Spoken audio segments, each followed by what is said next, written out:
Hey Equals, it's Kim. I'm in New York City, staying in a hotel in the Broadway district. It's a lot of fun. Found some really cool sunglasses. I've been looking for these all summer. They were the last ones in the store. Okay, not enough fun like that. Let's get serious.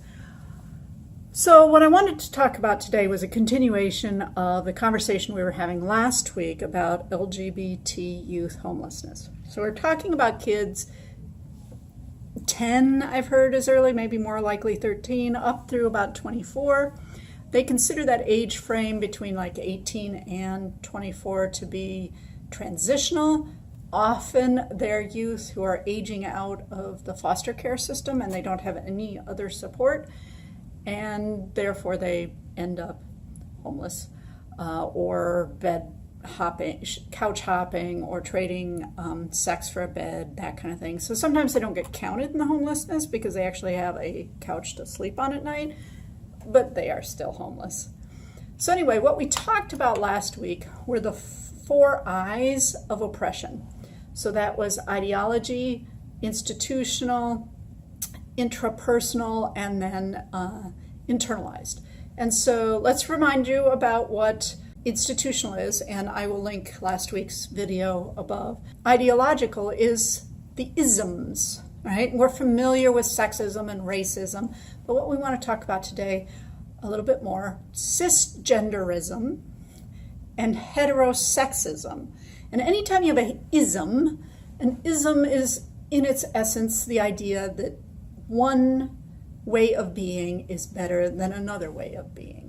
So, whether it's white is better than being a person of color, or whether it's male being better than being a female. In the case of cisgender, it's somebody who is what their brain tells them they are and what their body tells them they are the same thing. So like I'm cisgender is better somehow than being transgender.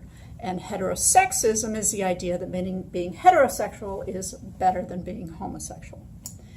And that kind of ideology just permeates our society and the way we approach all kinds of issues, including the issue of LGBT youth homelessness. As a reminder, we anecdotally believe and have some evidence that LGBT youth, young people, make up about 40% of state systems. Why don't we know that for sure? Well, because no one's counting. And there are projects around the country to try to safely gather that kind of data, because if you're gathering that kind of data, and I'll list my video about this, it's called SOGI data collection, SOGI being sexual orientation, gender identity, and expression. But the problem with that is you have to be able to do it in a way that doesn't negatively impact the young person. It doesn't out them to their parents. It doesn't make somebody in the system who's working with them discriminate against them. It doesn't make somebody try to save them, any of that kind of, convert them, whatever. But so it is problematic to collect this data. And that's why, one of the reasons anyway, it hasn't been done before. But let me tell you about this new program that I'm involved with in Columbus. I have to read. So there's an effort in Columbus to see what it would take to end youth homelessness. And I would love your help with some ideas. So one of the questions, there's 3 areas that they're looking at. 1, how do we prevent LGBT young people from becoming homeless in the first place? Number 2, if we're sheltering and rehousing young people, what does that look like? And number 3, how do we stabilize and connect them in the community once they are housed outside of the, quote, system? So here's some questions. First one we'll talk about is prevention. So what will success look like for youth when critical housing needs are identified early and homelessness prevention works? Who's involved? What is done? When is it done? Where does it take place? Etc. And if prevention is fully funded and done well, how will this look for youth? All right. So I mentioned last week that part of the trope, okay, fancy word for the story, but part of the story about LGBT young people is that they're homeless or in foster care or in the juvenile justice system because their parents have thrown them out. And yes, that is often true, but it's not the only reason that LGBT young people could be homeless. So we don't want to make it the only story, because some LGBT young people have affirming families. They have the greatest parents, great family relationships, but there's imprisonment in the family, or there's deportation, or there's problem with their Section 8 housing, or they are being dehumanized in the foster care system, or there's just flat out poverty, or there's abuse in the system. This goes beyond, so abuse that is not connected to their LGBT identity. They might be, as we mentioned, aging out of the foster care system and no longer eligible. So there's a lot of reasons that LGBTQ young people could be homeless. So let's keep that in mind, because getting parents not to throw their children out of the home, while a really great idea, I still have my glasses on, is not necessarily the only thing. We still have to concentrate on all of these other issues: mass incarceration, immigration issues, poverty, socio-economic differences, the 1% versus the 99%, all of that.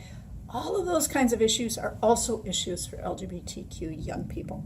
Taking all of those issues out, let's look at the ones that might be more specific to LGBTQ youth, which would be the affirming parents or guardian situation. I think religion, so whether that's Judaism, Islam, Christianity, Hindu, whatever, the church or religion, I happen to be Christian, so I always say church. Religion has a job to do. Because quite often the reason that a parent is not affirming or kicks a child out is because of some sort of issues around religion. And it may just be that the parent feels that they're going to be somehow blamed if their child is LGBTQ by their church, and maybe abandoned by their church, that they believe so truly that their child is evil or the devil or whatever weirdness happens, that they feel they have to no longer have them in the house. Whatever that is, religion, organized religion, has a job to do. And this is to end that kind of way of dealing with your LGBTQ child. Maybe it's not all the way to affirming, although that's the goal, is to have an affirming parent, because just being tolerant is not enough. Just being accepting is not enough. To really raise a healthy, mentally healthy, physically healthy LGBTQ young person, a really good start is an affirming parent. Don't get me wrong.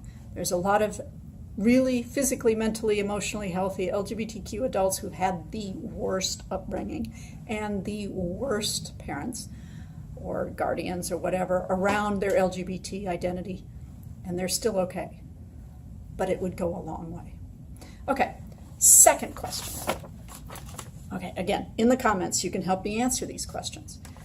What will it look like for youth when the community can successfully shelter and rehouse youth who end up literally homeless? So this is not couch hopping, while also addressing other key developmental needs.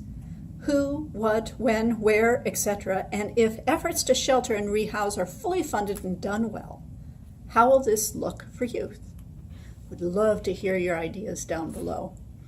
All right, so one of the things that we do know, right, in a shelter or a rehousing situation, and presumably this is an emergency situation, that we need identity-related support for an LGBT youth person. So housing and identity-related support. What is that identity-related support? It might be transition-related support, right? In which case there might be, legal help that the child or a young person needs. Maybe they need the gender marker on their various IDs changed, and they need help working through that system.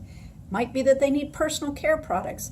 The facility needs to allow for people who don't appear to need a product to get that product. All right. Trans-specific health care. Again, we've talked about, we want these kids, if they're taking hormones to deal with their gender dysphoria, we want them to be taking it safely, to be monitored by a doctor who knows what they're doing. We don't want them taking black market drugs and doing this unsafely.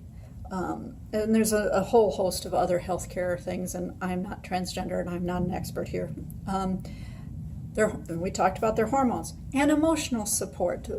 If the story is that they've been kicked out by non-affirming parents, they need emotional support. They need adults to see them, to say, I see you.